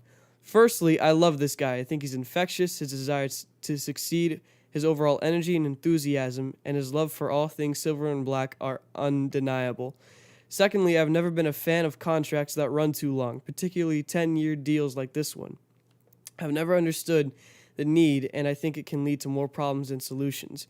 With his current record standing at 114 to 110 regular season and 5 to 4 postseason, his career record comes in at 119 and 114, so he's over 0.511 to be exact. Not earth-shattering, is it? But what's gone before shouldn't really concern us. And the last 48 games of that record are more important. 19 to 29 over the last 3 seasons is why I believe this year could be pivotal for him and the Raiders in general. He has a lot of great qualities, and I think if you were to ask the players, they'd all say they love playing for him. He did make a huge mistake not finding Paul Gunther sooner. He must have seen the confusion during practice and during games, so why he chose not to make... Firing, not finding. You probably said firing Paul Gunther sooner. Firing. Well, you need to get rid of that guy. Firing Paul Gunther, practice games. He chose not to make a change sooner is something only he would be able to answer. There have been reasons over the last 3 years as to why things haven't improved quicker. It takes time to adjust the roster to your way of thinking, and personnel changes galore, along with stadium moves and pandemics and other things between. But none of that should be a factor for this season. I can remember saying on an email at this at his reappointment that he should be given time, but how patient will the nation be in the early rebuilding years? I think I also stated he couldn't be fairly judged until year 4. That's when we should start to see rewards. So this year is it for the coach Gruden, in my opinion. Playoffs, and I think he should be Today, Junior. Jeff would be tearing me apart if you were in here. I'm gonna tear you apart, man. I'm just kidding. Okay, you're doing good. Go for it. Playoffs, and I think he'll still have our backing. 10 wins, but no playoffs may see him get a stay of execution. Anything less, and God forbid, a losing season, and 10-year contract or not, I fear we could see a change at head coach. There are no excuses from here on. This is his team, his coaching staff, and his playbook. We can see... I'm doing my best over here. Son, you're doing great. No, you're doing fine. We can see the vision he and Mike Maycock have been working Mayock! Who raised you? You. I haven't done a good job. Apparently. You're the best. Okay, go ahead. Right. Have been working... Lee B says swag is rejoicing. Okay, you got this. We can see the vision that he and Mike Mayock there you go have been working towards. The building blocks are largely in place, and we are more balanced across the depth chart than we have been for a while. It's time to deliver. There are 2 key elements in his favor for 2021. He finally has a defensive coordinator that knows his job. In some respects, Coach Bradley becomes the most important member are back in the stadium, which will be a huge boost for everyone on the field. As long as we do our job otherwise, it might not be a good place to be. So lots of pros and cons along the way, but that's all in the past now. We have to deliver this season. So no more dramas, no more distractions. Kick some butt and make the NFL. You can say ass, Vinny. You're 15. Go ahead. All right, great. Kick some ass and make NFL hate us even more. Let's go, Coach. That's from Mike Mayock. There you go. The continual sniping from quarters about him is a total mystery to me. His job is to provide young, exciting prospects in area of need, which is from what I can see he's done consistently over 3 years. Why is he held accountable for bad coaching? If he's had any say in these moves in free agency, then what would be the different conversation? But I still don't think he's doing a bad job. Far from it. Personally, I hope Mike Mayock is with. You'll never forget that name now. Never. I hope Mike Mayock is with the Raiders for a very long time. I'll leave DC for another day. That drum has been beaten to death already. Finally, this week, on the last show, Murf and Jeff Nation made predictions for this coming season. At first glance, my sensible head says 10-7, although that'll change the closer we get to August. But my Raiders fandom head says 17-0. Then we'll lose our first playoff game. Oh, ouch. Man. At least we're making the playoffs, though. That's better than not. Yeah. Great show with graphic. Yeah. Okay. All right. With Graphic Raider and Captain Jack. Real fun, and Captain Jack is a legend. And Murf, what's the story I'm seeing about the Oakland A's possibly moving to Vegas? Yes. Stay safe, RFR family. Love you, Raider Nation. Oh, sorry. Go ahead. His Lordship, the Royal Scribe, Paul. Read all that signature line. Paul Edgerton. Yeah. Shropshire, Mississippi. Pauly Award winner 2019. Foggy Glasses Award winner 2020. BRT Sizzler scorekeeper. Proud made man. Five-time. Plus one winner of the Raiders Fan Radio. BRT Sizzler Award. Sizzler Award. There you go, Vinny. Nice job, buddy. Thank you. Good, son. Thank you very much. All right. So you know what we do after we hear Paul's email, son? What do we do? Paul! Paul! Paul! Paul! Paul. Paul. Paul! Paul? Paul! Paul! Paul. Paul! Paul. Paul! Paul. Claude! Claude! Claude! Paul. Paul! Paul! Paul! Shit, Paul! Paul! Paul, your name Paul? Paul. Paul. I met him with Paul. Who? Paul. Paul. Yes, Paul. Paul's not here. Hey, Paul. Paul! Hi. I'm Paul. Britannia rules the waves. This is Keith Smith, the Crusader Raider, calling you from London, England. And you're listening to Raider Fan Radio. And we're in Murf's Cave, and I tell you, this is the only place you need to be. Go Raiders!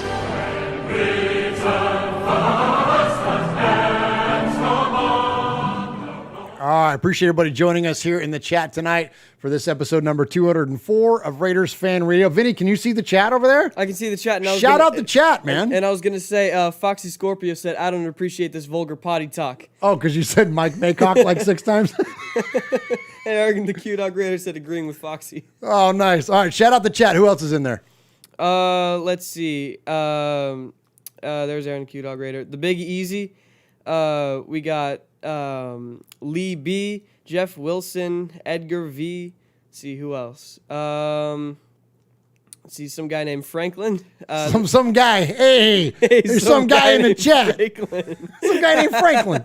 Hey. Edward Segovia is in there. He says, hey, Murf, what's up, Edward? Yeah, Franklin 83. Michelle Sweat, our buddy Michelle Sweat. Foxy Scorpio, of course. Koji is in there. Pete M is in there. Appreciate everybody joining us in the chat tonight. And thank you, son. Dick Vital is in there tonight. Sebastian Gonzalez. Thank you, son. Great job on reading the emails, man. You want to stick in for the last of this? Sure, why not? All right, so the reason I'd like you to stick around is that, so you read the emails, and now we've got the voicemails. And we always award our Sizzler Award to the best email or voicemail of the night. And so we've heard our 2 emails. And of course, Paul is kind of ineligible, but we'll still let him win one once in a while. But he's really kind of like the made man or the capo of the emails. And then the capo of the voicemails is Aaron the Q Dog Raider, because you know what capo is in Italian? It's captain.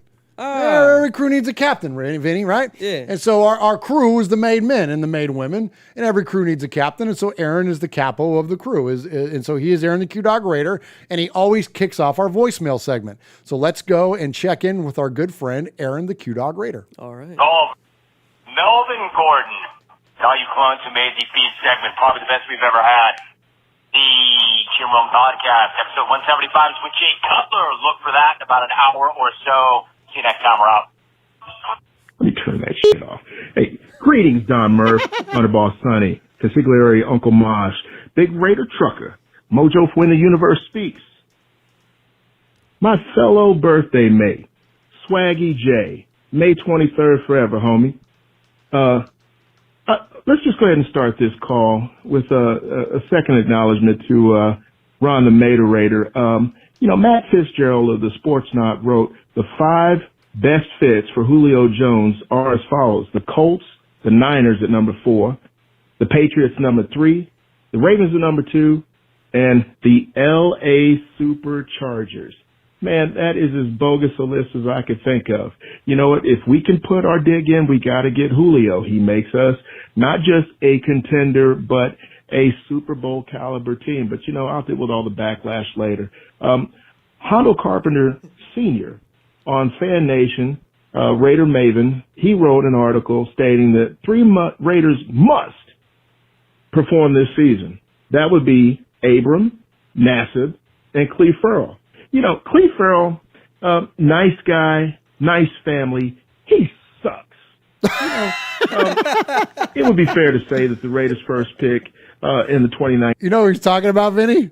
What's he talking about? F to the E to the R to the R to the E to the L to the L. It ain't Ferrell. 19 draft, hasn't yet fulfilled his potential. Much like Abram hasn't earned the number 24 jersey.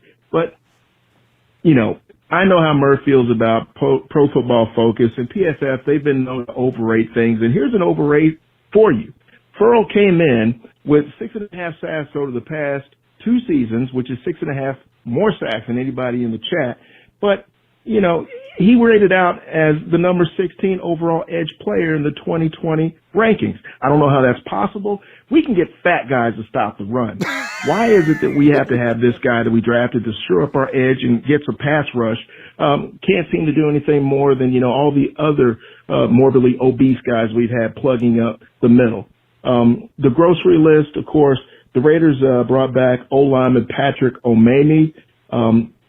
Hey, he was off the scrap heap with the Saints, and we'll take him. Leatherwood, Gillespie, Hobbs, Morrissey, D. Stills, Stoner, all have signed their rookie tenders. Now, let's talk about the hit list. Kamal Seymour, David Irving, Jim Rome, of course, Insurrectionist, and the asshole who just got through shooting up the San Jose Light Rail Station. As Julio Jones said, I'm out of here. Root. Absolutely, man. Thank you. Well, man, sad news out of San Jose today, man. That's, my hometown. And any time that we see those kinds of incidents is just, it's heartbreaking, man. It's heartbreaking, and we need a lot of healing in a lot of different fronts as a country and as a society. We need to, a lot of kindness and a lot of love need to be shared out there, man. And it's tough to hear stories like that. And so, but anyways, appreciate the call as always. Aaron the Q-Dog Raider, and his content is always amazing. And there's a reason why he represents the made men and the made women, and he is our capo, and we appreciate that. So thank you, Aaron the Q-Dog Raider, for the call. All right, we got 3 more to get to. So Aaron's ineligible for that Sizzler Award, Vinny. Okay, so that best email or phone call. But the next 3 are. So we're going to hear just a little teaser out there. You're going to hear from Houston Raiders Steve is Mr. Rogers. You're going to hear from Al Pacino. You're going to hear from Kiljadas 907, who is interviewing Randy Macho Man Savage. So a pretty diverse, eclectic mix of callers here. So chat room, when Mosh is here, he picks the Sizzler. When Jeff is here, he picks the Sizzler. When those guys aren't here, I depend on the chat. But Vinny, since you're sitting in between you and the chat, you all decide who gets the Sizzler. Me? Yeah, you. You have a voice in this thing. Okay. You with this? I'm with this. You ready? I'm ready. So you got your 2 emails to consider. Now you got to consider these 3 voicemails upcoming. So first, let's check in with our buddy in Houston Raiders Steve. Murf, Mosh, Swag, Jeff, Nation, made men and made women. Aaron Rodgers theme song is the Raiders in the NFL. It's a beautiful day in this neighborhood, a beautiful day for a neighbor. Would you be mine? Could you be mine? It's a neighborly day in this beauty wood, a neighborly day for a beauty. Would you be mine? Could you be mine? He cracked himself I've up. always wanted to have a neighbor just like you. I've always wanted to live in a neighborhood with you. So let's make the most of this beautiful day. Since we're together, we might as well say, Would you be mine? Could you be mine? Won't you be my neighbor? Won't you please? Won't you please? Please won't you be my neighbor? Hi, neighbor. Aaron Rodgers' theme song is the Raiders and NFL. Goodbye. That was great? amazing. I love it how he ends his calls too. He always says goodbye. Goodbye. It's time to go. That's it. Goodbye. Steve, you're the best, man. All right, so there's Houston Raiders Steve singing Mr. Rogers. And not to be outdone is, I know who this is. I'm not going to tell you who this is. This is a frequent caller of ours, but this is a new impression. So I don't want to pull the curtain back on this one yet. But this is great. Let's check in with apparent Raider fan, Al Pacino. Well, here we are, the Raider Nation and Raider Fan Radio. I want to address two things. First, I want to talk about Alex Leatherwood. He was a first-round pick for the Raiders, and yet several people within the fan base can't seem to get the name right. It's Leatherwood. Leather and wood are two very familiar items to most men and most people. Not leather head or leather helmet or leather purse or leather belt or leather jacket or even English leather, which old guys like me wear a lot of. Give this guy the respect he deserves. Leatherwood. And second, I got no time for guys who are given every opportunity to succeed and just choose to throw it all away.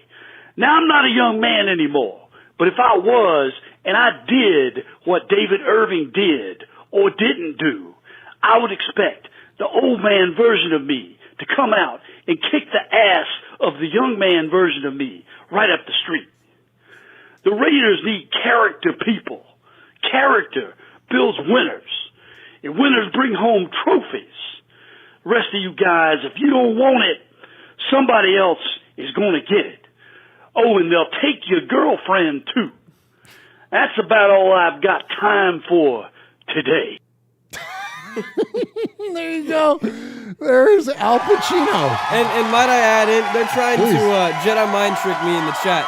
Oh, they're trying to talk you into picking somebody? Uh-huh. Yeah, well, you know, whatever. You can be bought. You can be bought. Hey, we're Italian. We know how this stuff works. You know what I mean? Everybody drop a grease the palm over here for the foundation. You know what I mean? I'm gonna make something happen. We know people. Everybody put a like and subscribe and all that stuff. Yeah, man. There you go, Vinny. Good job. Yes, Vinny. Thank you. We need more. What are you, Gen Z? Is that what generation we're on now? Yeah, because we're millennials to Gen Z. We need more Gen Z going over here. All right, appreciate you. Well, they guessed it in the chat. They said it sounds like T3, and it is. That's our buddy Tom, and who does the American Nightmare or the Raider Nightmare. What does he call himself? The Raider Nightmare, Dusty Rhodes. He does a Silver Macho Savage. He does. My favorite is when he does Raider Karaoke Kid. When Tom sings on this show, that is my absolutely my favorite thing that he does. All right, we got one more to get to. So you got Houston Raider Steve. You got our two emailers, which are Paul and Title Raider.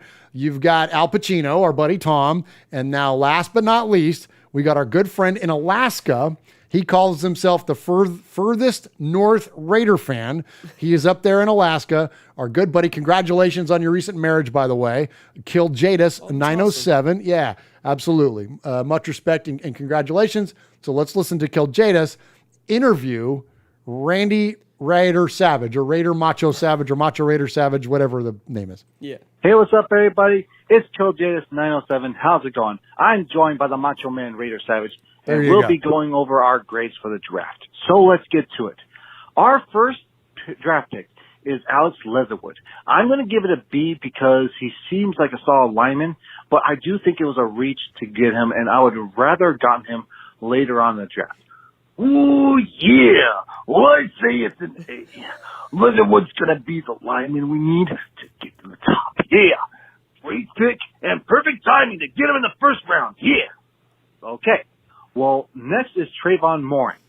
I'm giving it an A due to the fact that he is fast, he's physical, and as long as he plays smart, he'll be a great addition to the team. Well, I'm going with an A, too. Trayvon is dynamic, and the kid is smart, Kill Jadis. Don't you worry.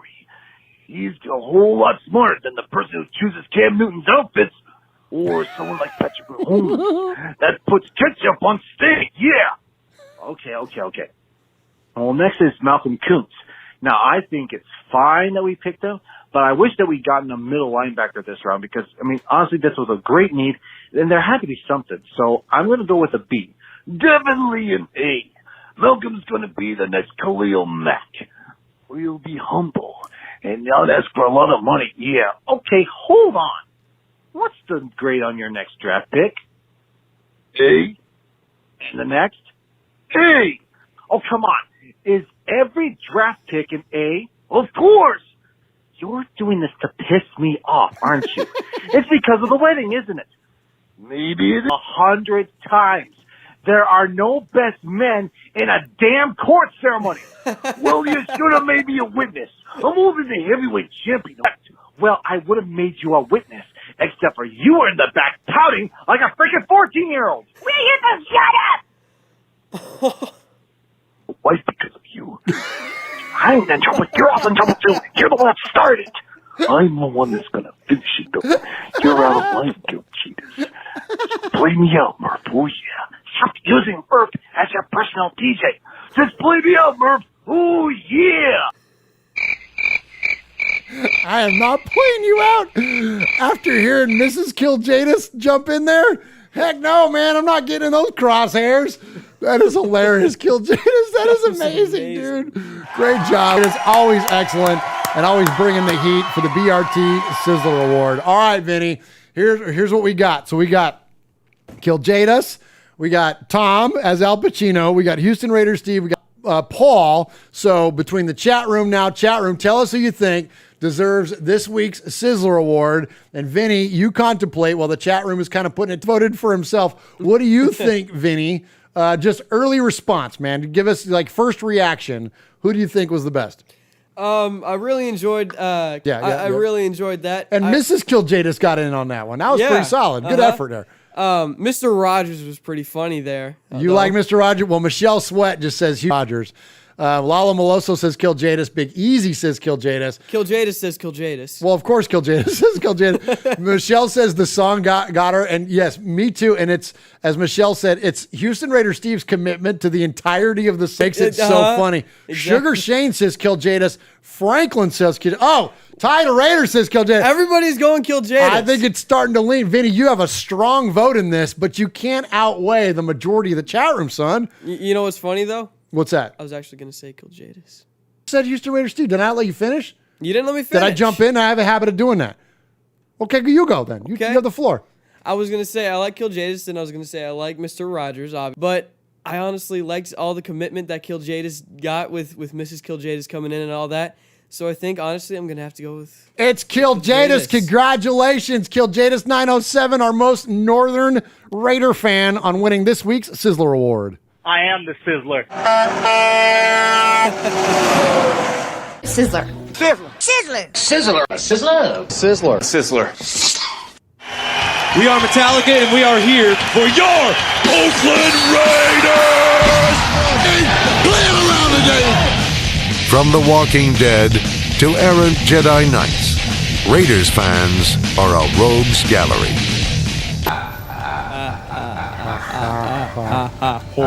Congratulations, Kiljadas 907, on winning your Sizzler Award. Great job. Thank you, Vinny, for jumping in here and your vote. And of course, the chat room is so many folks are agreeing with you, Vinny, that it was Kiljadas was the best in here tonight. All right, let's I think that's about all we got, man, for this episode of Raiders Fan Radio, episode number 204 of Raiders Fan Radio. Smash the like, absolutely. Please, if you like this show, hit that like button, hit the subscribe, as the kids say, and you can win a Josh Jacobs jersey. I will send that to you. All your support of Raiders Fan Radio, everything that you do to support us equals revenue, and all the revenue we get goes to the One Nation Foundation. Vinny, thank you for jumping in here tonight. So much for reading those emails. And why don't you shout out the chat and say goodnight to everybody before you get out? Okay. Let's see. So I just read the chat? Yeah, just say who's in there. Raider, Kiljadas, Sugar Shane, Corey Fleck, Lee B, The Big Easy, Lalo Malo. Let's see who else. Ron Mater Raider. Who else we got? Aaron Crocker. Ty the Raider. I don't know if I said him already. Okay, appreciate that. Yeah, it's hard to scroll up, but we appreciate each and every one of you. Thank you for the donations tonight. Thank you to Kevin the Raider Nerd for his $14.99 Title Raider with a call so much. And once again, that money goes to the One Nation Foundation. Thank you to Kevin on his call-in, his live call-in tonight. Thanks to the emailers. Thanks to the voicemails tonight. Don't miss us. We're going to have Double Jeff in here. Also, Raiderette of the Year 2014, Michelle Murphy will be in here. Thank you so much, Raider Nation. We love you guys. Raiders, hit him with something, Vinny, on the way out. Don't forget, it's okay to bribe us for Sizzlers. Well done.